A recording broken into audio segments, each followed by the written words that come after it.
अस्सलाम वालेकुम नाज़रीन, आप देख रहे हैं प्रोग्राम रियासत और अवाम और मैं हूं मारिया जदोन। नाज़रीन, वज़ीर आज़म हाउस की जानिब से ISI के DG की तकर्री का नोटिफिकेशन जारी कर दिया गया है। इस नोटिफिकेशन के मुताबिक लेफ्टिनेंट जनरल नदीम अहमद अंजुम को DG ISI तैनात किया गया है, जबकि वज़ीर आज़म ने DG ISI की तकर्री की मंजूरी भी दी है।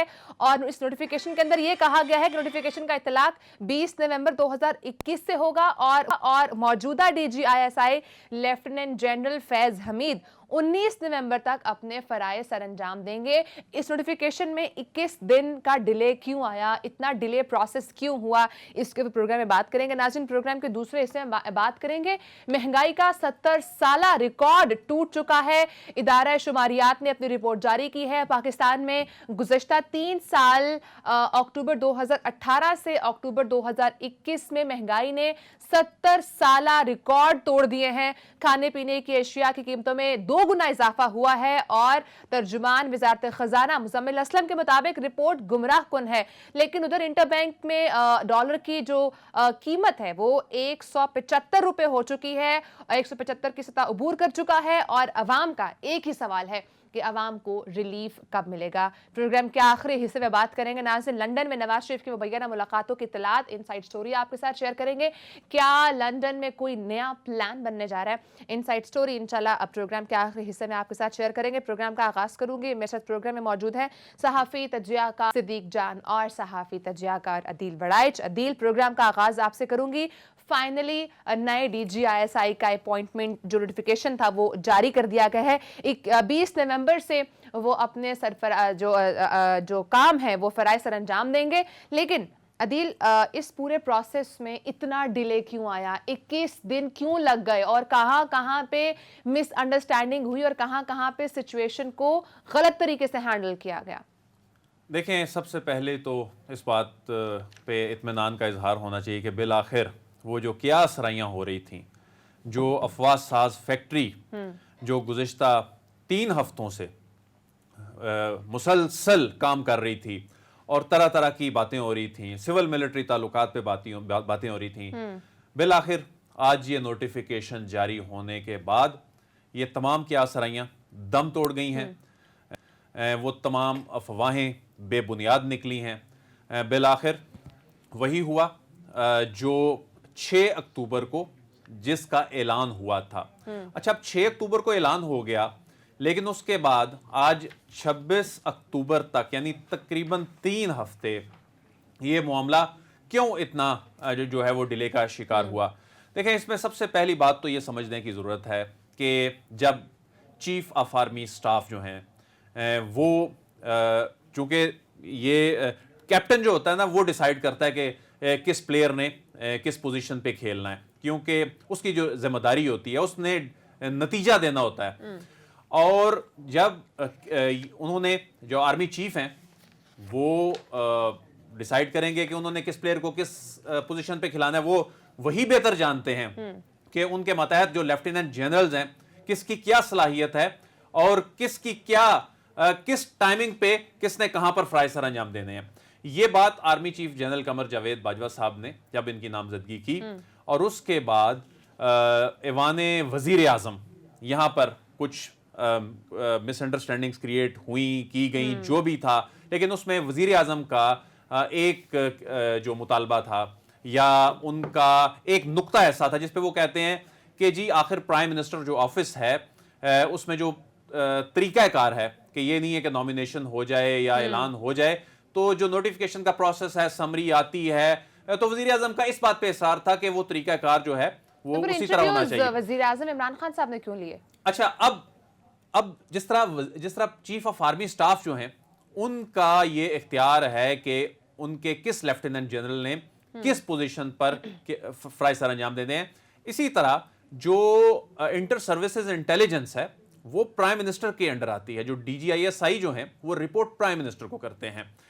तो अब जनाब जनरल फैज हमीद साहब जो हैं उनको उनकी यहाँ से उनको रिलीव करके पेशावर कोर जब ट्रांसफ़र कर दिया गया और इस वक्त बड़ा चैलेंजिंग इस वक्त कोर है 11 कोर और इस वक्त अफगानिस्तान की जो सूरत हाल है, तो प्राइम मिनिस्टर जो हैं वो ये चाहते थे कि इस सारे प्रोसेस में मैं खुद उनसे इंटरेक्ट करूं लोगों से जिस तरह समरी आती है, लेकिन मेरे ख्याल में इस मामले को गैर ज़रूरी इल्तवा का शिकार किया गया है। अगर ये इंटरव्यू करने भी थे, अगर ये समरी आनी भी थी और ये सारा प्रोसेस होना भी था जो आज हुआ है, तो ये बहुत पहले, ये दिनों का नहीं बल्कि घंटों का काम था। लेकिन आज फिर क्या हुआ कि जब जनाब जनरल कमर जावेद बाजवा साहब की जनाब इमरान खान साहब से मुलाकात हो गई, उसके बाद नोटिफिकेशन आया। उस नोटिफिकेशन में वाज़े तौर पे ये लिखा गया कि ये नोटिफिकेशन उस समरी की बुनियाद पे हो रहा है, और जिस समरी के पैराग्राफ नंबर 6 में जो नाम है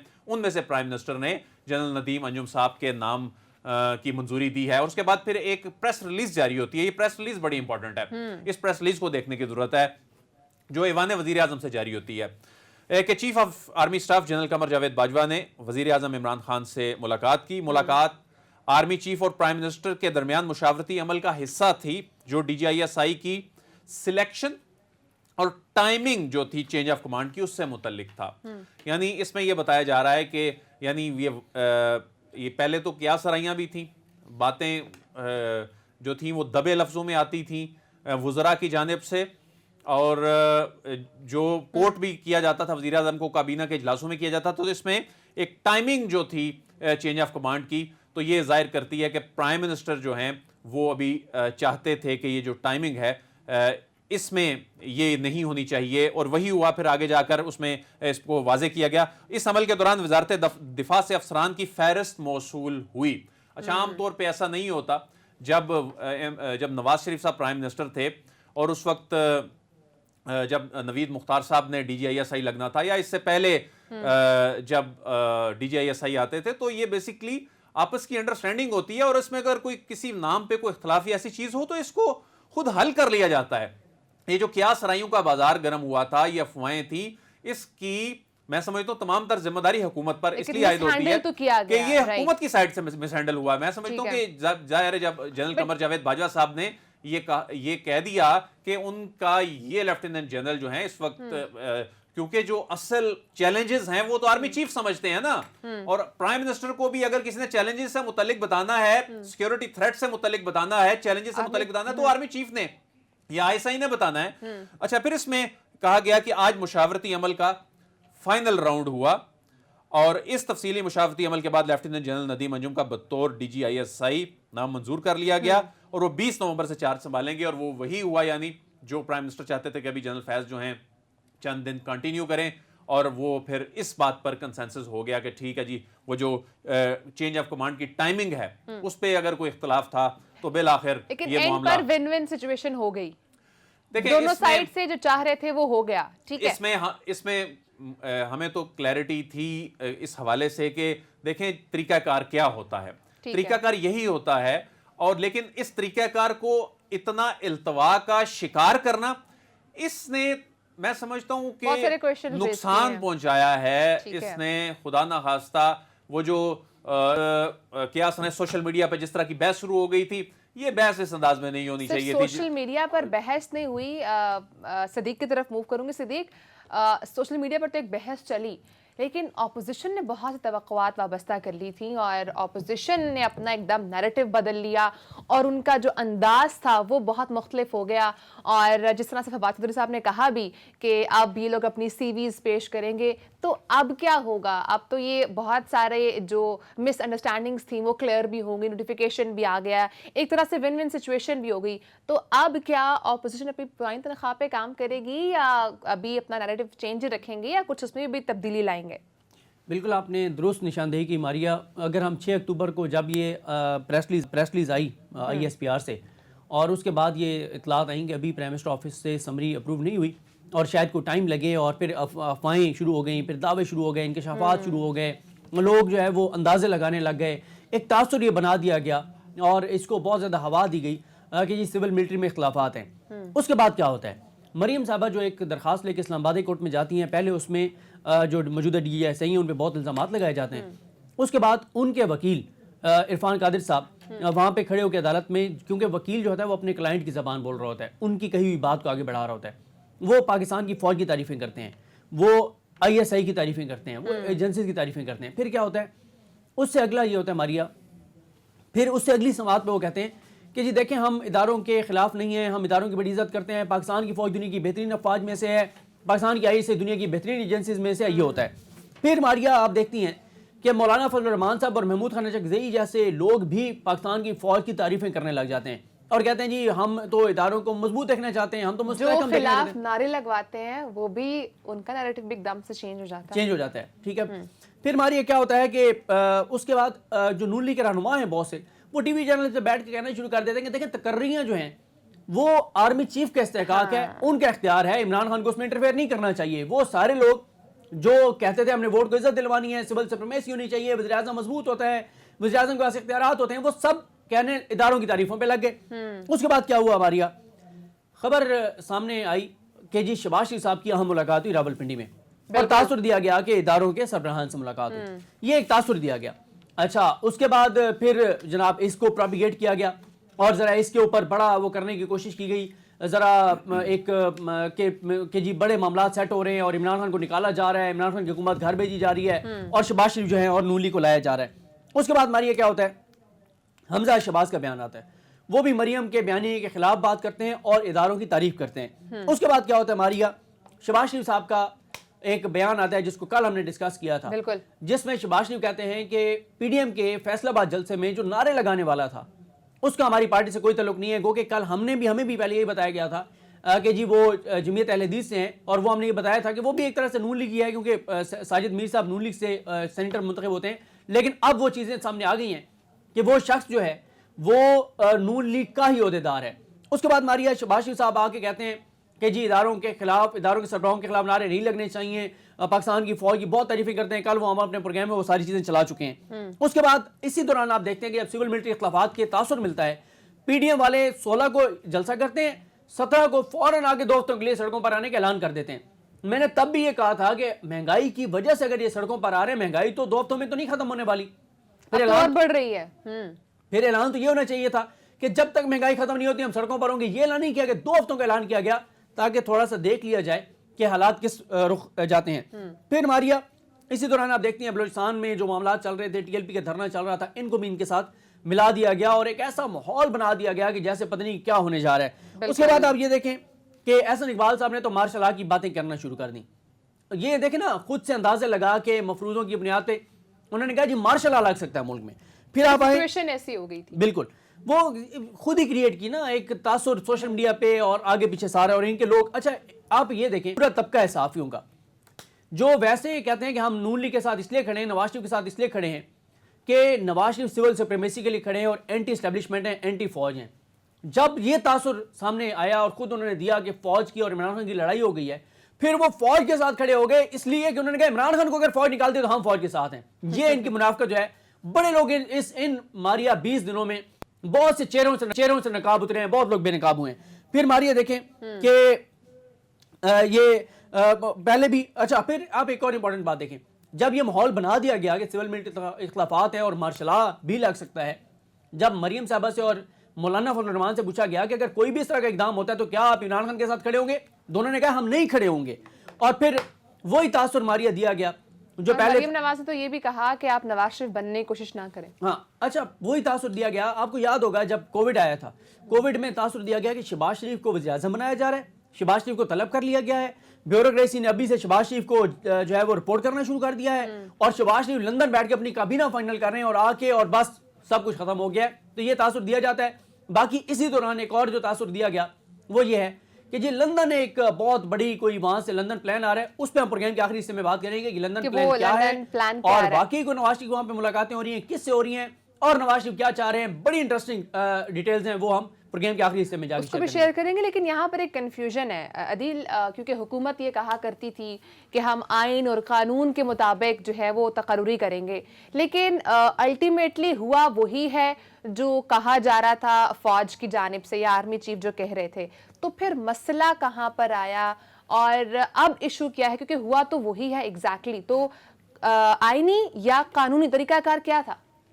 देखें, इस बात का तो जनरल नदीम अंजुम साहब की जो प्रोफेशनलिज्म है, उनकी जो फ़ौज में एक साख है, इज़्ज़त है, और जैसा कि मैं कहता हूँ कि ये फ़ौज में उस्ताद की नज़र से इन्हें देखा जाता है, तो ये हुकूमत को भी मालूम था, ये ज़ाहिर है फ़ौज के अंदर तो एक राय पाई ही जाती है, लेकिन सोसाइटी के अंदर जिस अंदाज में इतना पॉजिटिवली उन्हें यानी वेलकम किया गया, और जब सोशल मीडिया पे आमतौर पर जब क्रिटिसिज्म होती है तो मुख्तलिफ नामों पे क्रिटिसिज्म की जाती है, लेकिन नदीम अंजुम साहब से मुतल्लिक सोशल मीडिया पर भी यानी जो इवन इदारों को हदफ तनकीद भी बना रहे होते हैं, उनकी जानिब से भी ये मामला रुक गया। ये देखने में आ रहा था कि यानी कोई ऐसी क्रिटिसिज्म नहीं की गई थी, उसकी वजह कि इनकी नेकनामी, इनकी प्रोफेशनलिज्म।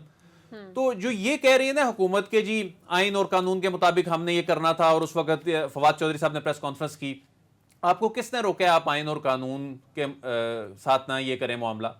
आप अगर आइन और कानून की बात कर रहे हैं, ये तो बड़ी अच्छी बात है, बिल्कुल, लेकिन फिर बात ये है कि मुस्तकबिल में तमाम चीज़ों में फिर आपने ये रीत डाल दी है कि इसका ढंढोरा ही पीटना है। आइन और कानून से के साथ काम करने से तो आपको किसी ने नहीं रोकना, लेकिन आपने ढंढोरा पीट के अगर इस तरह काम करना है कि नहीं जी हमने ये करना है, इसका मतलब आप ये कहना चाह रहे हैं कि उस वक्त जो कुछ हुआ वो आइन और कानून के मुताबिक नहीं था।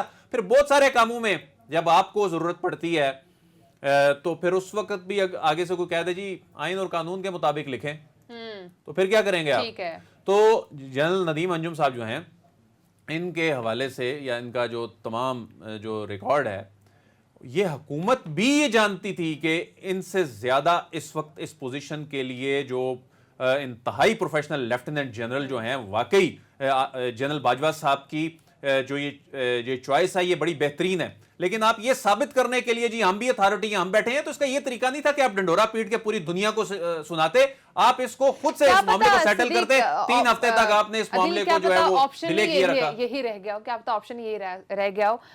बैक एंड पे क्या स्टोरी है वी डोंट नो। नाज़रीन ब्रेक का टाइम हुआ है, ब्रेक के बाद नाज़रीन हम बात करेंगे महंगाई 70 साला रिकॉर्ड तो टूट चुका है, लेकिन जो तर्जुमान है वजारत खजाना के मुजम्मिल असलम साहब, वो ये कह रहे हैं कि जो रिपोर्ट शाया हुई है इदारा शुमारियात की तरफ से, जिसमें कहा गया है कि महंगाई 2 गुना बढ़ी है, ये गुमराहकुन रिपोर्ट है। ब्रेक के बाद हमें मुजम्मिल असलम साहब भी ज्वाइन करेंगे, उनसे पूछेंगे कि ये रिपोर्ट किस तरह से गुनाहकुन है, क्या फैक्ट्स उनके पास हैं।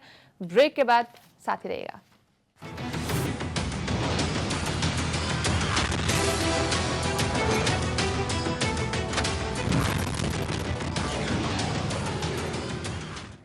वेलकम बैक नाज़रीन, पाकिस्तान में गुज़श्ता 3 साल अक्टूबर 2018 से अक्टूबर 2021 में महंगाई ने 70 साल का रिकॉर्ड तोड़ा है और खाने पीने की अशिया की कीमतों में तकरीबन 2 गुना इजाफा हुआ है। ये रिपोर्ट जारी की गई है विफाकी दायरा शुमारियात की जानिब से, लेकिन इसके ऊपर ट्वीट की है तर्जुमान वजारत खजाना मुजम्मिल असलम साहब। उन्होंने ये कहा है कि ये जो रिपोर्ट है ये गुमराहकुन है। मुजम्मिल असलम साहब ने भी ज्वाइन किया है, माहिर माशियात भी हैं और उसके साथ साथ तर्जुमान वजारत खजाना भी हैं। सर बहुत शुक्रिया, आपने प्रोग्राम का टाइम दिया। सर ये बताइएगा, ये जो विफाकी इदारा शुमारियात ने रिपोर्ट जारी की है, इसके फैक्ट्स के ऊपर आपको कोई डाउट है? आप कह रही है रिपोर्ट जो है वो गुमराहकुन है, किस तरह से गुमराहकुन है, जरा कुछ फैक्ट्स शेयर कीजिएगा। पहली बात तो ये कि पहला फैक्ट ये कि ये वफाकी इदारे शुमारियात ने जारी नहीं की, ये एक अखबार ने लिखी है। सर ये उनके दादोशुमार के मुताबिक रिपोर्ट जारी हुई है? नहीं नहीं नहीं नहीं, ये मैं आपको बता देता हूँ कि एक मखसूस अखबार ने लिखी है, और उस मखसूस अखबार ने जो लिखी हो, अगर आप उसकी तहरीर पढ़ें, ऊपर लिख दिया 70 साल के रिकॉर्ड टूट गए, और नीचे 4 चीजों की जो पसंदीदा चीजें थी उसका लिख दिया कि जी ये देखें, ये 2018 से ये 50% महंगा हो गया, ये 40% महंगा हो गया, ये 30% महंगा हो गया। तो जो ऊपर जो उसकी हेडलाइन थी और नीचे जो तहरीर थी, उन दोनों में जमीन आसमान का फर्क था। तो वो आप लोगों ने शायद हेडलाइन कैप्चर कर ली, नीचे नहीं पड़ा। दूसरा, ये जो इदारे शुमारियात है, क्योंकि मैं खुद अब हुकूमत से हूँ, ऐसी कोई ना तहरीर ना कोई ऐसा डाटा जारी किया उन्होंने। तीसरी चीज ये कि 3 साल में पाकिस्तान में जो महंगाई है लगभग 27-28% है मिलाकर, और जो आमदनी बढ़ी है वो 36% बढ़ी है। तो उस हिसाब से भी जो है ये वो गलत है। तीसरी ये कि पाकिस्तान में जो महंगाई है, जो सबसे बुरे 3 साल थे वो 1974 से 1976 और 2009 से 2011 थे। तो ये भी उन्होंने गलत लिखा। 70 साल का पता नहीं कहाँ से रिकॉर्ड उठा के लिया। हाँ, अब मैं ये बताता हूँ कि चीन का 26 साल का प्रोड्यूसर प्राइस इन्फ्लेशन का महंगाई का जो है रिकॉर्ड टूट गया। जर्मनी का 50 साल का टूट गया। 1970 के बाद पूरी दुनिया में सबसे महंगी तरीन खाने पीने की चीजों की अशिया की जो है महंगाई हुई है, ये आलमी जिसे कहते हैं नंबर है। पाकिस्तान का कहीं कोई 70 साल का नहीं है, तमाम का तमाम जो है जैसे कहते हैं कि मिसलीड किया गया और गलत बात की गई है। मुजम्मिल साहब, ये बात तो चलें समझ में आती है कि आलमी मार्केट में जो फूड प्राइसेस हैं वो इंक्रीज कर गई हैं, जो दीगर एसेंशियल आइटम्स हैं वो इंक्रीज कर गई हैं, लेकिन ये तिजारती खसारा तो आप कंट्रोल कर सकते हैं, गैर ज़रूरी जो इंपोर्ट है इसको तो कम कर सकते हैं। ये तिजारती खसारा जो डॉलर बढ़ा रहा है और उसका इम्पैक्ट हमारी इकोनॉमी पर आ रहा है, हर चीज़ इससे जुड़ी है, इसको क्यों नहीं कंट्रोल किया जा रहा? ये इंपोर्ट्स जो गैर ज़रूरी इंपोर्ट्स, ये क्या तमाम की तमाम ये ज़रूरी इंपोर्ट्स हो रही हैं? ये आज बताइएगा कि ये तो हम कंट्रोल क्या नहीं कर सकते? देखिए अदील, सबसे पहली बात तो ये कि अगर पाकिस्तान की तारीख में किसी ने तिजारती खसारे को कंट्रोल किया तो वो ये हुकूमत है। जब ये 2018 में आए थे तो उस वक्त पाकिस्तान का तारीख का बुलंद तरीन दरामदी बिल था, $60 अरब से ऊपर था और पाकिस्तान की बरामदात कोई $24 अरब थी। इन्होंने वो $60 अरब से कम करके $40 अरब लेकर आए। यही वजह है कि जो जारी खसारा था $19 अरब 2018 में, वो कम होकर पहले $13 अरब हुआ, फिर 2020 में जो है $7 अरब हुआ, फिर 2021 में जो है वो कम होकर $1.8 अरब हो गया, यानी 19 अरब से $1.8 तक है। अभी ये 3 महीने में जो है तिजारती खसारा बढ़ा है। मैं उम्मीद कर रहा था कि आप ये बोलते कि जो आलमी महंगाई हुई है उसकी वजह से ये बढ़ रहा है। इसको अब इसका मसले का हल क्या है? इसका मसले का हल हम जो है, अगर आपके घर में महीने में जो है 10 किलो अगर खाने का तेल बाहर से आ रहा है तो वो मैं उसको 9 किलो नहीं कर सकता। ठीक है, वो आप अलग बात है कि वो आप जो मौजूदा हुकूमत की किसी सियासी पार्टी के जो है अरकान का जो है वो चला दें कि जी इन्होंने कहा कि चीनी के दाने कम कर लो, इन्होंने कहा कि आधी रोटी खा लो। मैं नहीं बोल सकता। तो जो पाकिस्तान में इस वक्त जो दरामद होनी है, जो जरूरी अशिया है, वो तो होनी है। हुकूमत क्या कर रही है? हुकूमत ये कर रही है कि उसके मुतबादिल सरमाया जिसे कहते हैं वो अरेंज कर रही है। और जो गैर जरूरी चीजों की इंपोर्ट की बात की आपने, देखें अब ऐसा तो नहीं है कि मुल्क में गाड़ियां बिल्कुल बंद कर दें, गाड़ियां चाहिए, लेकिन ये कि लग्जरी गाड़ी ना है, सस्ती गाड़ी है, छोटी गाड़ी है, ये जरूरी है, ये हम कर सकते हैं। ऐसा तो नहीं है कि मोबाइल फोन ना है। ठीक है, जो मारिया मोबाइल फोन इतना महंगा यूज कर रही है, आप कर रहे हैं, वो वाला नहीं मंगाते, लेकिन मंगाना तो है ना, सस्ता मंगाना है ना। तो कोशिश ये की जाएगी कि जो लग्जरी चीजें हैं उसको डिस्करेज किया जाए, या उस पर दरामदी ड्यूटी लगा दी जाए, या डॉलर इतना महंगा कर दिया जाए कि वो बहुत महंगा लगे। ये डॉलर की उड़ान तो मुजम्मिल साहब, ये तो खुदा न खास्ता इसी तरह बढ़ता रहा, ये तो कोई खुदा न खास्ता 200 को ना टच कर जाए, क्या बनेगा मैशत का? लोग परेशान हैं। अब ये तो मुजम्मिल साहब काफी नहीं है ये कह देना कि हमने इंपोर्ट्स कम की हैं और जो एसेंशियल आइटम है सिर्फ वही आनी चाहिए। आखिर जो डॉलर ऊपर जा रहा है उसकी फिर कोई वजह तो बताए ना सर। एक वजह प्लस महंगाई हो रही है, इंटरनेशनली भी हो रही है, we accept this thing, but the thing is कि अवाम ये कह रही है कि मयर्स क्या ले रहे हैं हमें रिलीफ देने के लिए। देखिए पहली बात तो ये कि आप लोग जो है ना वही वाले टिपिकल एंकर हो गए जो सिर्फ जो है ना एक या दो चीज तो मंफी जा रही है उसको लेकर बैठ जाते हैं। अभी आप दोनों में से किसी ने बोला कि अगस्त में इंडस्ट्री का नंबर कितना है? 12.25% आया, यानी कि 12.25% से हमारी जो सनत है वो ग्रो की है। किसी ने आपने बोला कि जी इस दफा कपास की क्या फसल आ रही है, इस दफा चीनी की क्या फसल आ रही है, गन्नू यानी कि शुगर केन की। किसी ने बोला चावल की क्या आ रही है। किसी ने पूछा एक्सपोर्ट्स कहाँ जा रही है, नहीं पूछा। उसकी वजह है क्योंकि हमारे यहाँ हमारी आदत हो गई है सर, हम घी, चीनी, आटा, पेट्रोल पूछ रहे हैं। नहीं, मैं एक बात बता रहा हूँ। पेट्रोल तो देखें, आपके साथ पिछली दफा बात हुई कि आलमी तौर पे बढ़ा रहा है, हुकूमत ने अपने टैक्सेस छोड़ दिए, ठीक है ना। आपके पास आखिरी दफा आया था, बोला था घी और तेल में हुकूमत अपने टैक्सेस कम कर रही है, उसमें भी कुछ नहीं कर सकते, वो बाहर से इम्पोर्ट होता है, ठीक है। अब आ जाए डॉलर पे। डॉलर पे भी मैंने आपको 2 से 3 दफा बताया कि पिछले 2 सालों में 2 दफा डॉलर ऊपर गया और फिर वो 12-12, 13-13 रुपए नीचे आया है।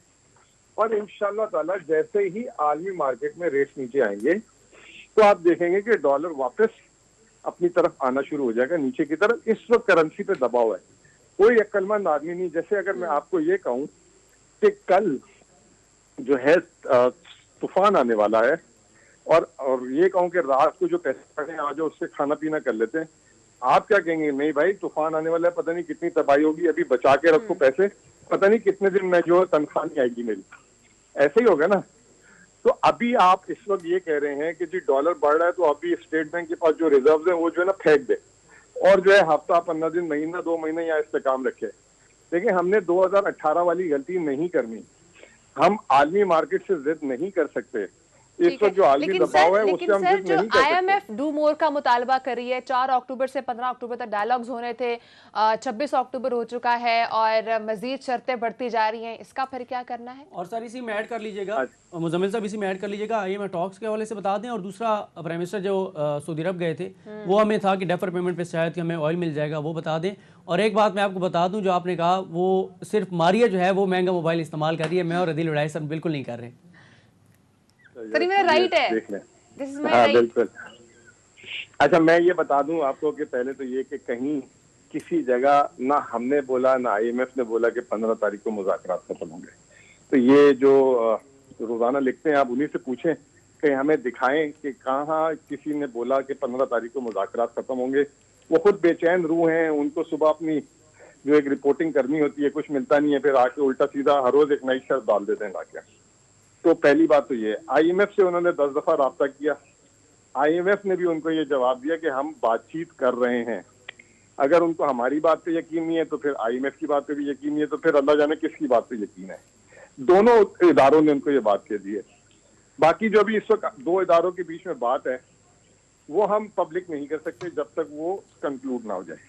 और असूल भी ये कहता है, ये PDM की मीटिंग नहीं है कि बाहर निकल के बोलते हैं अंदर ये मुआहिदा होने वाला है, या अगला ये जो है लाएमल ये एक जो है प्रॉपर जिसे कहते हैं रूल ऑफ बिजनेस है, जिसमें नेगोशिएशन चल रही है। पेट्रोलियम प्राइसेस जो हैं दोबारा बढ़ने का दबाव भी है, जाहिर है आलमी मार्केट में जिस तरह कीमतें बढ़ रही हैं हर 15 दिन बाद, ये प्रेशर हुकूमत पॉलिटिकली कैसे सस्टेन करेगी या फिर कीमतें बढ़ाने जा रहे हैं? देखिए अभी हमने 15 दिन सस्टेन किए ना, आप लोग जबरदस्ती लोगों को जो है ना दूसरी तरफ लगाते हैं, लोगों को समझ आ गई ये बात। ये कहना ही छोड़ दें कि सर हम महंगाई हो रही कहते है। हैं बहुत अच्छा जा रहा है और कोई महंगाई नहीं हो रही, पेट्रोल की कीमत बहुत नॉर्मल है। हाँ नहीं, आप ये कहें कि बाहर भी बढ़ गई यहाँ भी बढ़ सकती है, इसमें कोई बुरी बात नहीं है, बिल्कुल कहें सर। लेकिन फिर वही बात आ जाती है, पैसे उतने आ नहीं रहे, इनकम उतनी है नहीं, खर्चा बहुत ज्यादा हो रहा है। बिल्कुल एहसास है, मेरे से मैनेज नहीं हो रहा। बिल्कुल एहसास है और ये चीज का एहसास है, लेकिन अब ये आलमी मसला है, हमारा मसला ही नहीं है, हम कैसे समझाएं आप लोगों को। ठीक है, अब नहीं समझ आ रही तो हम बार बार ये कह रहे हैं कि बाहर देखें क्या हो रहा है, कुछ बाहर के पढ़ें, लोगों के हालात पढ़ें, ओवरसीज पाकिस्तानियों से पूछ लें, वो आपको बताएंगे। ठीक है, ठीक है। यानी कि हुकूमत के अंदर एहसास है, हुकूमत ट्राई कर रही है कि चीज़ों को कंट्रोल किया जाए, लेकिन चूंकि एक आलमी महंगाई बढ़ चुकी है जिसकी वजह से कंट्रोल करना इस वक्त मुश्किल हो चुका है। बहुत शुक्रिया मुजम्मिल असलम साहब, अपने प्रोग्राम को टाइम दिया है। नाज़रीन का टाइम है, ब्रेक के बाद बात करेंगे लंदन में कौन सा नया प्लान बन रहा है और नवाज शरीफ साहब किन किन लोगों से मुलाकातें करें। ब्रेक के बाद आप एक्सक्लूसिव स्टोरी शेयर करेंगे, साथ ही रहेगा।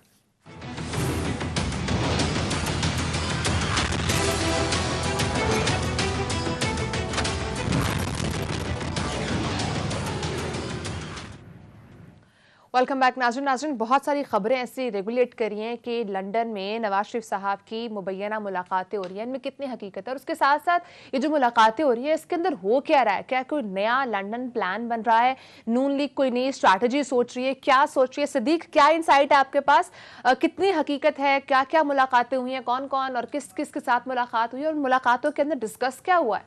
देखिए मारिया, मैं वहीं से शुरू करूंगा जहां हमने पहले सेगमेंट का अख्ताम किया था, जिसमें मैंने आपको बताया था कि 6 अक्टूबर के बाद ही जब ये तासुर लिया अपोजिशन ने कि सिविल मिलिट्री तल्लुकात में दरार आ गई है और एक पेज नहीं रहा, तो उस वक्त इन्होंने इस तरह की बातें शुरू की और ये एक्टिव हो गए। अच्छा ये जो अब कहा जा रहा है कि नवाज शरीफ साहब की मुलाकात हुई है आम शख्सियात के साथ, अच्छा इसमें भी तासुर यह दिया जा रहा है कि इदारों के लोगों के साथ मुलाकात हुई है और इसमें भी ये तासुर दिया जा रहा है कि नून लीग के वो जो PTI वालों का तराना भी है ना, वो गाना भी है कि अच्छे दिन आए हैं, ये और पहले था अच्छे दिन आएंगे, तो वो अब ये इस तरह की खबरें फ्लोट करके, फीड करके, लीक करके और चलवा के और वो अपनी पार्टी के लोगों को जो है वो तासुर दे रहे हैं कि अच्छे दिन आएंगे और हमारे मामला ठीक हो रहे हैं।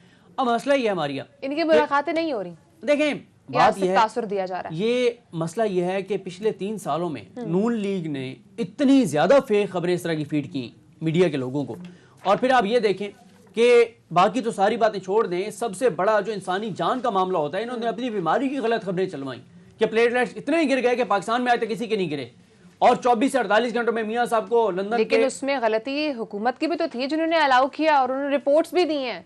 देखिए मारिया, बात ये होती है कि हुकूमत हमेशा कमज़ोर विकेट पे इस तरह के मामलात में होती है।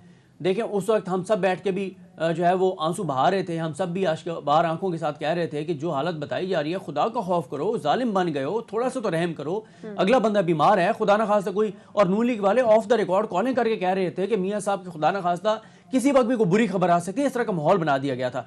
अब जब मियाँ साहब यहाँ से गए, फिर वहां जाके देखे ना, कभी पिज्जा खा रहे हैं, कभी कुछ और कर रहे हैं। बीमारी पे क्वेश्चन तो नहीं कर सकते ना मारिया। एक है कि आप हमें बताएं कि मैं आज प्रोग्राम नहीं कर सकती, मेरा गला शदीद खराब है और मेरी हालत बहुत ही खराब है, थोड़ी देर बाद हम आपका व्हाट्सएप स्टेटस देखें और आप पिज्जा बैठी खा रही हो, और पिज्जा भी सबसे वो वाला होता है, वो जो वो कौन सा वाला होता है जो सबसे मतलब स्पाइसी है, ठीक है। एक तरफ आप कह रही हो कि मेरा गला शदीद खराब है और आप सबसे स्पाइसी पिज्जा बैठ के खा रही हो, तो कौन मानेगा कि मारिया बीमार है? हम तो आपकी बीमारी पे सवाल नहीं उठा रहे थे पहले जब आपने कहा कि मैं नहीं आ सकती।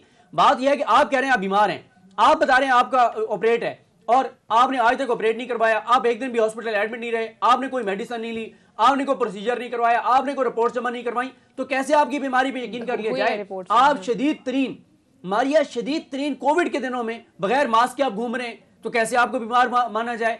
तो ये जो मेरा ये ख्याल है, जहां तक मेरी अंडरस्टैंडिंग है, मेरे पास खबर नहीं है, मेरा एनालिसिस है कि ये खबरें सिर्फ और सिर्फ अपनी पार्टी को मैसेज देने के लिए फीड की जा रही हैं कि जी शहबाज शरीफ साहब की यहाँ मुलाकातें हो गई हैं, नवाज शरीफ की यहाँ मुलाकातें हो रही हैं, अच्छे दिन आने वाले हैं। चलो भाई, बात ये है, आप तो कहते ये भी कह रहे हैं कि जहांगीर तरीन भी चूंकि लंदन में मौजूद हैं और उनसे भी कुछ मुलाकातें हुई हैं। देखिए जहांगीर तरीन साहब से हमारी बात हुई है, जहांगीर तरीन साहब से हमारी बात हुई है, जहांगीर तरीन साहब ने तरदीद की इन खबरों की कि मेरी कोई नवाज शरीफ के साथ मुलाकात होगी। उन्होंने बिल्कुल कैटेगोरिकल तरदीद की है कि उनकी नवाज शरीफ साहब के साथ कोई मुलाकात नहीं है, वो एनुअल चेकअप के लिए वहां गए हुए हैं। और मारिया, मैं ये बात कह रहा था कि ये लोग जो कहते थे कि हम इदारों का जो सिस्टम में जो मुदाखलत है उसको खत्म करना चाहते हैं, सिविल सुप्रीमेसी, वोट को इज्जत दो, जमहूरियत की बालादस्ती। अब आप खुश हो के इनके लोग जो है, इनके हामी मीडिया में बैठे हुए खुश हो के मैसेज ये खबरें दे रहे हैं मियाँ साहब की यहाँ मुलाकातें हो रही हैं, शहबाज शरीफ की यहाँ मुलाकातें हो रही हैं। भाई आप तो कहते थे हमने उनसे मुलाकातें करनी नहीं है, आप तो कहते हैं हमने आवाम के उससे आने, आप जो कहते हैं हमने वोट से आने, तो अब आप फिर जो है वहां पे जाके और ये तासुर दे रहे हैं कि हमारी उनसे मुलाकातें हो रही हैं। तो ये अपने ही बयानिए के जो ताबूत में आखिरी कील ठोंक रहे हैं, ये कहकर कि इदारों के लोगों से हमारी मुलाकातें हो रही हैं और हम उनके कंधों पर बैठ के दोबारा लेकिन मुलाकातें नहीं हो रही हैं और लंदन में कोई ऐसा प्लान नहीं बन रहा है, राइट? मेरे एनालिसिस है, ठीक है। अदील, आप जानना चाहूंगी जो परसेप्शन क्रिएट किया जा रहा है, जैसा सदीक कह रहे हैं कि ऐसा कुछ है नहीं, लेकिन ये जानकर परसेप्शन क्रिएट किया जा रहा है कि मुलाकातें हो रही हैं और हमारा उनसे अभी भी लिंक है और अच्छा लिंक है, तो इसके पीछे क्या मकसद हो सकता है? इससे क्या कोई फायदा हो सकता है सियासी? देखिए, मियाँ नवाज शरीफ जो हैं ताहयात नाअहल हैं, अपने केसेस में वो यहाँ से मफरूर हैं और रिलीफ की उन्हें ज़रूरत है और वो पाकिस्तान के पॉलिटिकल सिस्टम में कम बैक करने के लिए कब से हाथ पाँव मार रहे हैं और जब बात नहीं बनी तो उन्होंने इदारों को टारगेट करना शुरू कर दिया। अब ऐसी क्या सूरत हाल बन गई है जी कि इदारों का कोई बंदा जाकर उन्हें मिले और ऐसा तासुर बनाने की कोशिश की जा रही है कि इस वक्त मियाँ नवाज शरीफ जैसा अहम शख्सियत ही कोई नहीं है। हालांकि वो और उनकी साहबजादी जो हैं वो डिस्क्वालीफाइड हैं। वो अलग बात है कि पाकिस्तान के जमहूरी सिस्टम का अलमिया ये है कि आइन और कानून की ये जो बात करते हैं, आइन और कानून में जो लिखी हुई दर्ज बातें हैं, इसके बावजूद वो पार्टी को वही चला रहे हैं, पार्टी सारी उन्हीं के कंट्रोल में है। तो अच्छा, दूसरी जानिब ये आइन, एक जानिब आइन और कानून की बात करते हैं, दूसरी जानिब ये सिविलियन बालादस्ती की बात करते हैं, लेकिन ये हर वक्त इस ताक में बैठे रहते हैं कि किसी तरीके से कोई सिविल मिलिट्री ताल्लुकात में कोई ऐसे रिफ्ट आए, कोई ऐसा मिस एडवेंचर हो, तो जब आपका अपना कोई नज़रिया ना हो तो फिर आप इम्पैक्ट क्रिएट नहीं कर सकते। जहाँ तक बात है कि जहांगीर तरीन साहब की को मुलाकात नवाज शरीफ साहब से, जहांगीर तरीन साहब आखिरी हद तक ये कोशिश करेंगे कि वो किसी तरीके से कम बैक करें पाकिस्तान तहरीक इंसाफ में। पहली बात तो ये है कि जहांगीर तरीन साहब जो हैं, ना तो वो अपनी पार्टी बनाने की अभी उस पोजीशन में हैं, ना अभी वो को पार्टी बनाने का इरादा रखते हैं, ना वो नून लीग को ज्वाइन करेंगे। वो अपनी अहमियत को उजागर रखते हुए ये ज़रूर कोशिश करेंगे कि कोई दोस्त जो है, ये जो गलत फहमियाँ इमरान खान और उनके दरमियान पैदा हुई हैं इलेक्शन से पहले, शायद ये दूर हो जाए। हाँ, इलेक्शन के करीब जाकर भी अगर ये गलत फहमियाँ दूर नहीं होती, उस स्टेज पे जाकर शायद वो कोई अपनी दिया गया था कि जहांगीर तरीन साहब अपनी एक अलग पार्टी बना रहे हैं, उनके कुछ जो उनके साथ जो कुछ अरकान थे वो भी एक नई पार्टी बनाने की खबरें दे रहे थे। वो पार्टी क्या इम्पैक्ट क्रिएट करेंगे? यही तो क्योंकि अब टाइम प्रोग्राम का खत्म हो गया करती है नहीं मारिया प्रोग्राम का, क्योंकि टाइम खत्म हो गया, लेकिन अगले प्रोग्राम में ये बात करेंगे कि वो क्या कर सकते हैं। इमरान खान साहब के लिए अगर कोई सबसे खतरनाक हैं तो जहांगीर तरीन है, और वो सबसे बड़ा चैलेंज बन सकते हैं। उस पर अगले और अच्छे हैं भी तो वही हैं, और अगर खतरनाक साबित हो सकते हैं तो जहांगीर तरीन साहब ही हैं। ये किस तरह से पॉसिबल है? इंशाल्लाह कोशिश कर प्रोग्राम इसको डिस्कस कर सकें। टाइम खत्म हो चुका है। अपना बहुत सारा ख्याल रखिएगा। अल्लाह हाफिज़।